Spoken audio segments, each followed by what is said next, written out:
What is going on, players, and welcome back to Hungary for Success with me, FoggyPlays, on FM21. Today we're looking at the end of season review for our 10th season in charge, the 2029-30 season, and we're going to look at the transfers we do before our first league game of the season. As you might have seen in the last episode, we've only managed to win 2 trophies. We missed out on the Europa League, which was quite disappointing, to be fair. Never looked like we even remotely deserved winning it. But this one, I feel like this year could be our year, depending on how we do transfer-wise. There's got to be question marks. We have to do it this year. We have to start winning at least the Europa League. Maybe make it a bit further in the Champions League. We just have to wait and see what happens. If you do want to enjoy this episode, though, do make sure to like and subscribe. It makes a massive difference to the channel. Now let's get into the video.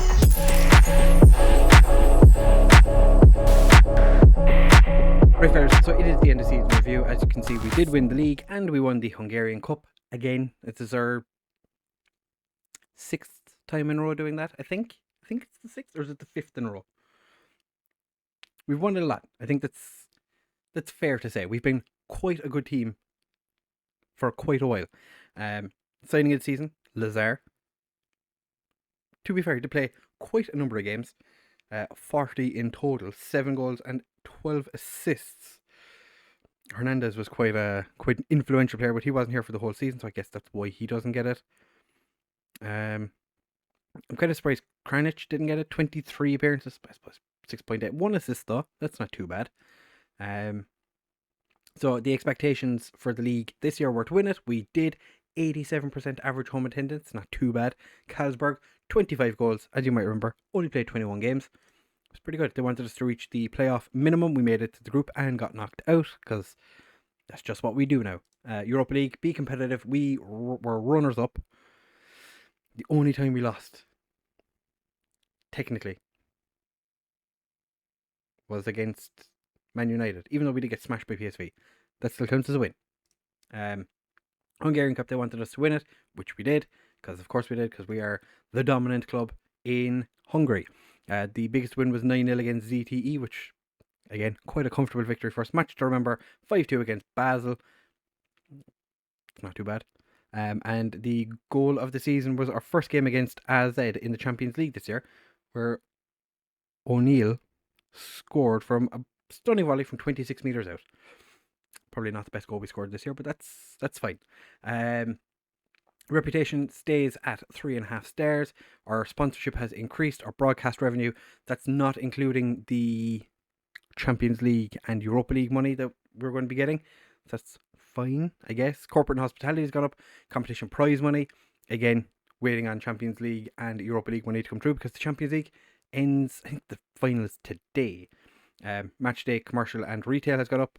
We sold just over 8,500 shirts. Grodum with the most shirts sold. Fuskas, Carlsberg, Gilmer, and Nunes. I think people are just buying Nunes because it's 69.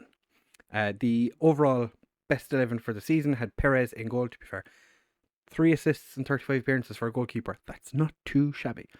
Thorson, Medina, Neary, and Mayer. Kwasi and O'Neill, Gilmer and Carlsberg, Fuskas, and Cremosta as our strikers. Interesting, because I don't think Cremosta was all that good. But then again, probably because of his average rating. I would assume that Sorensen or Grodum would have been there ahead of him. Player of the season obviously was going to be Carlsberg. Young player of the season went to Gilmer, who is now a wonder kid. Still nobody's interested in him. I think that'll change in the not too distant future. Signing of the season is Lazar, as we saw. Goal of the season went to Mark O'Neill, as we saw. Carlsberg, 44 goals and 24 assists. 68 goal contributions.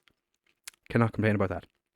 Carlsberg had 13 player of the matches and the highest average rating of 7.6, and Mark O'Neill had the best pass completion of 32 passes per 90 minutes. Overall goals by a player in a season, Carlsberg beating Mandira by a single goal. Most goals in a match, 5. I'm pretty sure that's the same as what the previous record was, but he's been given it for some reason.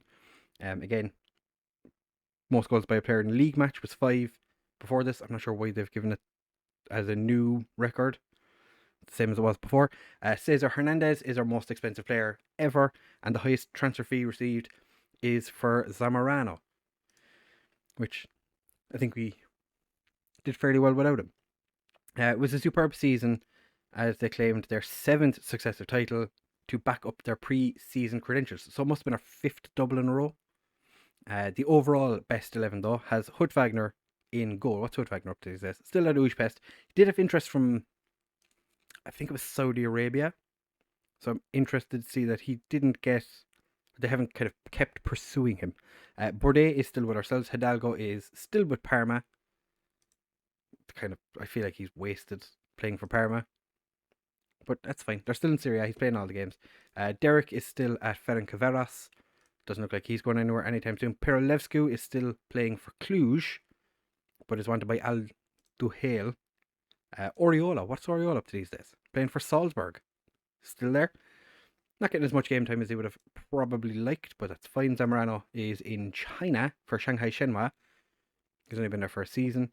Carlsberg is with us. Versace is still playing for Sparta Prague and is still banging in the games, banging in goals, and he's still one of the most important players in the Hungarian national team. Mandira had a very good season actually with Angers. That's not too shabby. 29 appearances, 16 league goals. Can't really complain. Werner, we know, is at Sparta Prague with Versace. Pushkish is at Ujpest. Yep, didn't play that many games. Only played 9 times for Ujpest. Interesting. Jan Ortiz is still playing in Ecuador. I think he was a very good player while we had him. I think we sold him at a pretty decent time. Savic, who was on loan in Serbia for the season, did fine. Definitely going to be trying to shift him this year. Gabriel had a very good season actually for Memphis. Medina is still with ourselves, and Fuskas is still playing for us. Who has the most appearances now? I'm guessing it's Carlsberg. Yeah, 334 appearances, 221 goals, an average of 7.48. That is insane. Mandira, 314 appearances, 197 goals. That's not too shabby. Fuskas has only been here for 2 seasons, 98 appearances.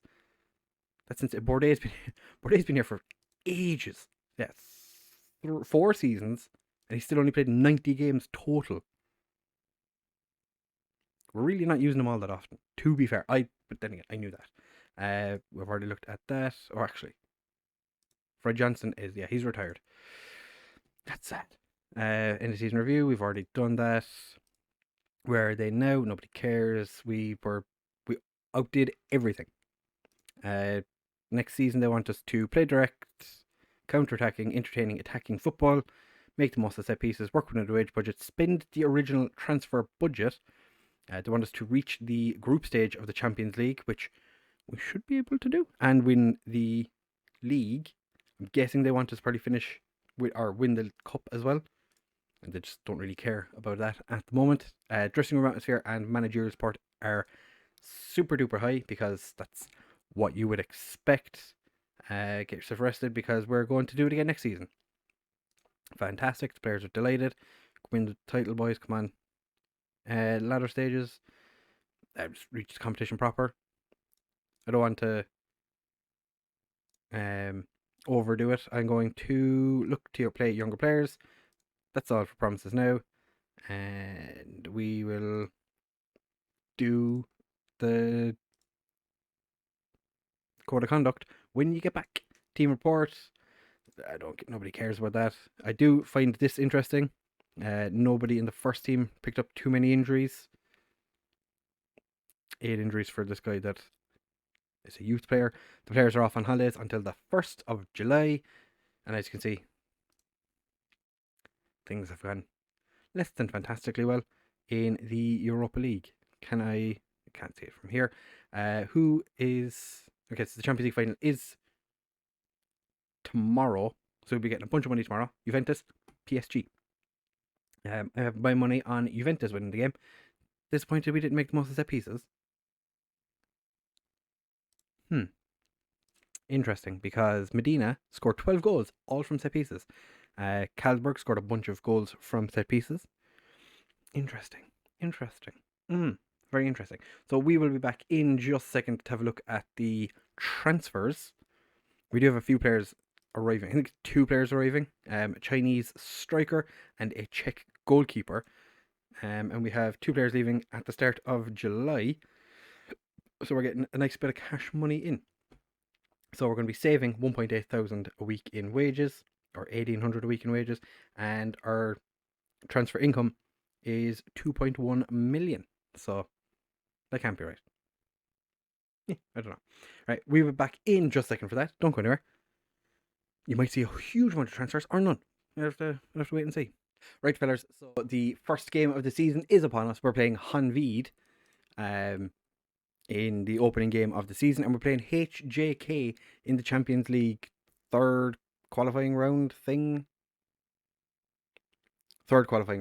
So HJK, who incidentally beat Salzburg to get here. So that's not terrible for them. They've done quite well, I'd say. Our fantastic work that we did in the season, or making it to the Europa League last year, means that we get a group stage place for next season in the Champions League, and 2 places in the Euro 2, which we already had, I think, and then a playoff in the Europa League. So we've made Hungary a bit more of a powerhouse, which I'm quite happy with. I think we've done a fantastic job to get Hungarian football to where it is today. As you can see, the season's already kicked off. We are the late kickoff. We're not actually the last kickoff, but we are the late one. But transfer-wise, we haven't done a huge amount. We do have 2 players coming in later in the season. We have a winger coming from Denmark. He's coming from Brøndby, but he's Swedish. A right winger, just looks a decent prospect. 18 years old, has decent physicals. 5'6", didn't realize that, but his physicals are quite good. Mentals aren't terrible. Technically, he's fine. We're paying 2.3 million for him, and we have a Costa Rican striker joining us, Bill Vertes, who I think could be a pretty decent player. He's already capped by Costa Rica at 17, and he had an absolute banger of a season last year. So I think pretty decent signing. Only paying 1.4 million, so it's not a huge amount. As you can see, we have a bunch of players who are potentially on the way out, such as Michael Grodem, who Legia offered to sign him, and I rejected it. And then he came to me and said he wanted to move to Legia. So Michael Grodem is off to Poland for potentially 5 million.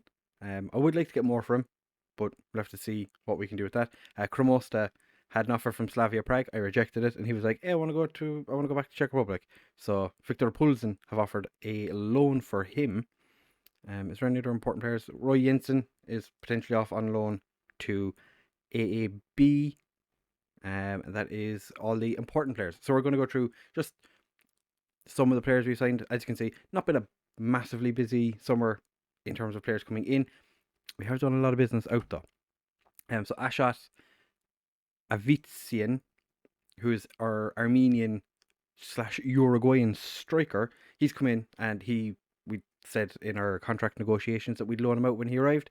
He has gone to Memphis Neck in the 2nd division. I think he's going to absolutely tear the 2nd division up with his 2 leadership. But that's fine. He's 16 finishing, 19 dribbling. I think this guy is going to do fantastic. Christian Mark has returned from his, I would say, state where he really didn't do much at Liverpool, but they paid 9 million for him.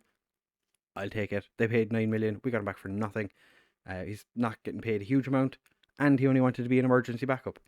So literally don't have to play this guy if I don't want to, but he's handy to have around because he is a pretty fruity centre back. We also signed a goalkeeper, Shabal.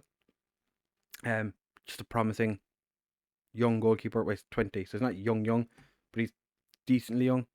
Sparta Prague, to be fair, dropped him because they signed Werner off us, but he was their first choice the season before, and he was pretty good in that season. So we see how he gets on for us. Gure Ife, We've had less than fantastic luck with Turkish players in the past, especially Turkish right backs. But we were at this guy for nothing. He's gone out on loan to Halidas because, again, I signed him and agreed to loan him out when he arrived. So, paid nothing for him. He's going to get a season out on loan. We'll see how he gets on. And then we signed Zhang Yuzhen, who is a Chinese striker who has 16 appearances for China at 19. I think he played at the World Cup that's just finished. And he's a pretty decent all-rounder, I would say. 7.5 million, potentially rising to 9. But we'll see what happens. I don't know forever, because I think it's like 50 games or something. I don't know if very few players make it to 50 games unless they're absolutely banging. So Barreto is the first of the players that left. Also, Mary's gone out. The two of them have left us permanently. A bunch of players went out on loan. Martin Beeder's gone out on loan to Colchester, so he's gone back to England. Pratico, we signed him last year. Sent him out on loan. Came back and I was like, he was in the first team. Kind of thought about maybe using him, and then Brescia were like 87k and 50% of any future sell-on. I was like, okay, that's fine. Tran Van Vu came back from his loan for Vorsalka. Yeah, Vorskla. He's gone to MTK for 2.5 million. I think that was a release clause that he had. Alexander Savic has gone to Ujpest for 6 million. Richard Jamal came to me, wanted a new contract. I said, you've only just joined. Like, you only played 9 games. You joined in like January. He threw a fit, so he's gone back to, I think he came from Dinamo. Yeah, he came from Dinamo, so he's gone back to Croatia to play for Hajduk Split. We got 3 million for him. I think that's pretty decent, seeing as how we only had him for 6 months, and we made 3 million for him. SNT's gone to Ujpest. Again, another player I think could have done well here, but they're offering 1.7 million. I think his value at the time was like 700,000. It's like, yeah, okay, that's fine. Jukic just got I didn't know. Okay, that's fine. We sold Jamal Bakar, the Irish, Hungarian, Algerian. I want to say Irish Algerian who sees no benefit in being Hungarian. He's gone to Ferver for 500,000. So that's pretty decent. Tapa, our Indian centre back / right back, has left as well. He's gone to Ferencváros permanently, having been on loan last season with them. So as you can see, not a huge amount of work or transfers done. I don't think anything happened right at the end of last season. New. So we've not spent a massive amount of money, but we've brought in a decent amount. 128 million in the bank, 70.5 million transfer budget, wage budget. Not even close to it. Not even close. I've thrown you're throwing a bunch of money into the scouting budget because we were down to like 5,000 at the end of last year. So might as well just throw a huge amount of money out, because I think there's like 2,000 players being scouted at the minute. It's just madness. So as I said, for the next episode, we are going to be playing Honvéd and HJK in the Champions League third qualifying round. We'll do the second leg. It should be interesting, because HJK, I wouldn't have thought would have been capable of beating us, but then they beat Salzburg, and Salzburg, not a terrible side. So be interesting. We also played a Foggy Cup, 3 friendlies against Angers, Ghent, and Bayer Leverkusen, 3 teams I've managed previously, and we came out on top. We won every game. We're fantastic. So as it is right now, the squad is a little bit bloated. We have 36 players in the first team, because I'm still humming and hawing about who I want to keep in the first team, who I want to send out on loan, who I want to sell. Like Bourdais, potentially. Okay, Bourdais I've actually transfer listed him. Grodem. Yeah, you're not joining Newell's. Newell's offered like 400,000 for him. We have, like, I've offered a bunch of players out for loan. We've an awful lot, and our B team is not the biggest. We've had offers for some of these players as well. I did actually intend on using Shannon Davidson as one of our first choice options, but he wants to go on loan again. And I think it wouldn't be the worst thing in the world for him to get another loan, like another season on loan. So that's what we're going to do. It's going to pop out on loan. I'm starting to give up on Roy Jensen because he's good, but he played a full season, well, played half a season last year for Ujpest. Didn't really do much. I think he's probably done. He's probably done, unfortunately. Our Fairlouise wonder kid is no longer. So I think Riffin might be on his way out as well. Having been here for so long, he's never really broken into the first team. He's somehow still here, and still has 2 seasons plus this one left on his contract. I don't know how this man's done it. I don't know how. He must have some very, very unfortunate pictures of me, because there's no way I would keep a player for this long without actually playing them.